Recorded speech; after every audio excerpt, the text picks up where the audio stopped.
What is up? This is Zombie Talk 123 here. A huge Blockbuster deal went down a few weeks ago. I was driving to St. Louis, turned on KMX, and they're talking about a Blockbuster deal involving a young pitcher.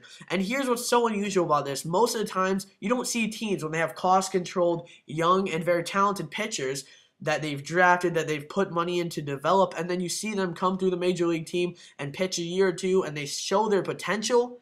You don't see them ever be dealt. Those are the players that make championship teams. Those are the players that have teams become dynasties. And those are the players that make teams win for many years and keep teams on the edge and young.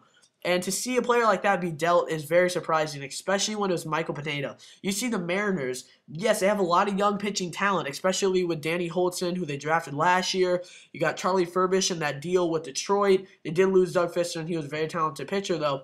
And then you have Michael Pineda, and you have Felix Hernandez. And if you're going to think about a pitcher from the Mariners that's going to be dealt, you would think it would be Felix Hernandez.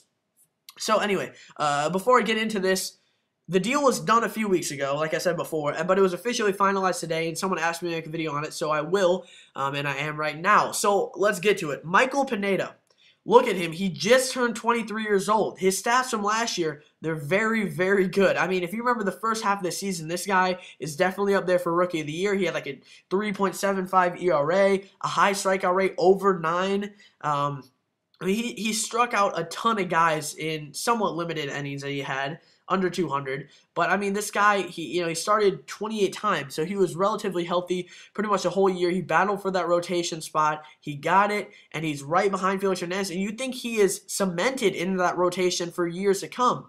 And if you think about, again, if you think about a Mariners pitcher being traded, you would think Felix Hernandez. You think that the Mariners would realize that if they went to the Yankees, they could get 4 top prospects. Probably the Yankees 1, 2, 4, and 5 or something like that on top prospects. Maybe not all 1, 2, 3, 4, but maybe. I mean, Felix Hernandez is that good of a pitcher. They could have got major league ready talent, maybe a guy like Brett Gardner. They could have got minor league talent in Jesus Montero, and it would be a huge deal. And any team would be willing, well, most teams that could, payroll-wise, would be willing to take all of that Felix Hernandez payroll and the few years that are left on his contract, and then give up a ton of top talent for it.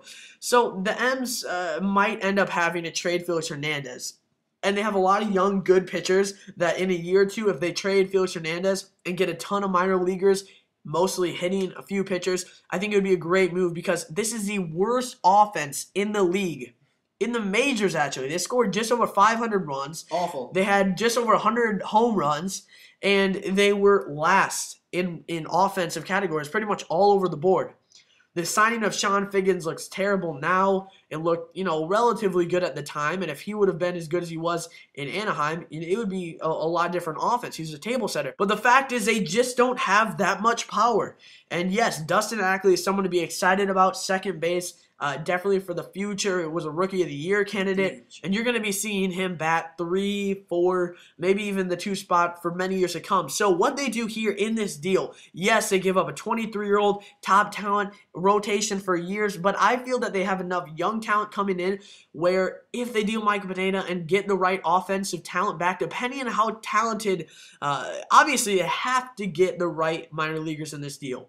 And I think they did. Getting Jesus Montero for the Yankees was huge for them to have to give up this guy, but really good for the Mariners to be able to get him, obviously. So this changed the dynamics of their offense a lot. Jesus Montero, catcher/DH, mostly serve as DH, obviously, for the Mariners, but, could, catch a little bit here.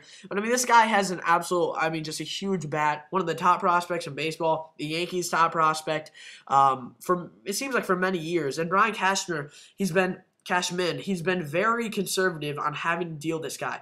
Every team would love to have a Jesus Montero, but the fact is when they had Jorge Posada, they had guys like Eric Chavez last year, they had guys like Andrew Jones, they were kind of paving the way for a guy like Jesus Montero because the Yankees know they're not going to be able to win World Series and championships with the DH of Eric Chavez and Andrew Jones, and if they did, they would have to have an unbelievable staff or just an unbelievable position players around them. And they do. They have unbelievable position players, but they don't have the unbelievable staff.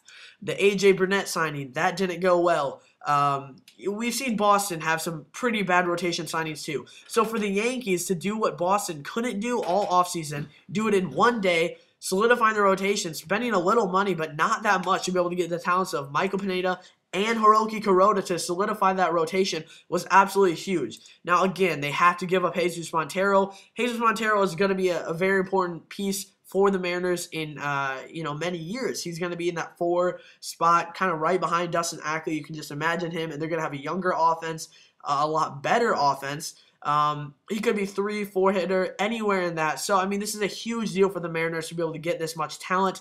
And, a few weeks ago, they kind of targeted him as the young batter that they wanted to get. And whether it's going to be in a Felix deal or this, they got it done. But there is more. Also, prospects were sent in this deal. So not only did the Mariners give up their young 23-year-old starter, giving up to the Yankees getting a number 2 starter for many years to come. Also that day, they signed Hiroki Kuroda, which was huge. I mean, he's a solid number 3, number 4 starter for any team, and especially for the Yankees, who really needed to solidify that rotation with Garcia, with maybe Phil Hughes, depending on health. So let's look at these prospects here. Number 1, it was Campos, who was the Seattle Mariners. He was their 5th top prospect.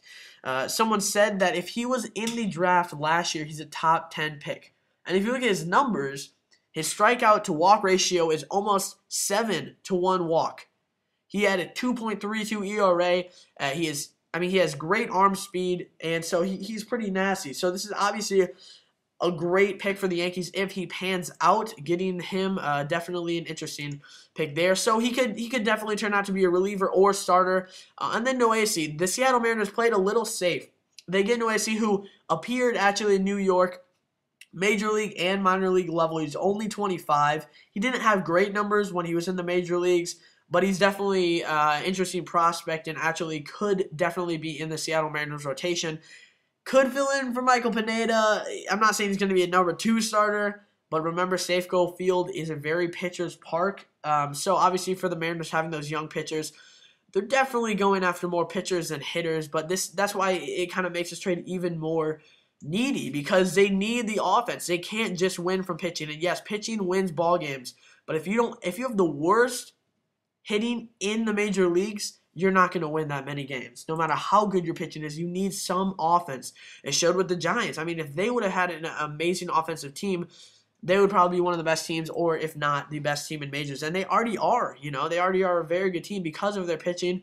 The hitting needs to get there for the Mariners. The young pitching is definitely starting to get there. So Noesi, he's definitely a solid starter. I think he'll be probably a number 5, number 4 starter. So right now, the Mariners don't have that many starters penciled in. They did sign Kevin Millwood the other day. So they're starting to get the rotation a little bit figured out. But this is a good move all in all for both teams. Kind of a win-win right now. A lot. Obviously, I have to give up Michael Pineda, but to get Jesus Montero for the Mariners was absolutely huge. You're going to be in that number 3, 4 spot for them for years. So he affects the offensive abilities and just offensive numbers for this Mariners teams completely for 2012. So the offense is looking different. Obviously, they're going to miss Michael Pineda's arm, of course. How can you not? He's one of the best young pitchers in baseball. But for the Yankees, this is a very good move for them, getting him. Obviously, they had to give up a lot of talent in Jesus Montero, though. We'll see how it plays out in 2012. Again, thank you for watching Zelmy Talk 123 here. Also on Twitter at LMVTalk123. Thank you for the new followers. And James. Maybe the promotion in the videos might be helping a little bit. I try to get some updates, but I definitely do update you when a new video is out and other baseball news. So minor leaguers coming on the show. Newest addition is Cardinals top prospect Tyrell Jenkins. Very excited about that, having him in the spring. He did get the spring training invite. Again, thank you for watching. This is James, and he loves you. It's a great show. All right, Zelmy Talk 123. Thanks.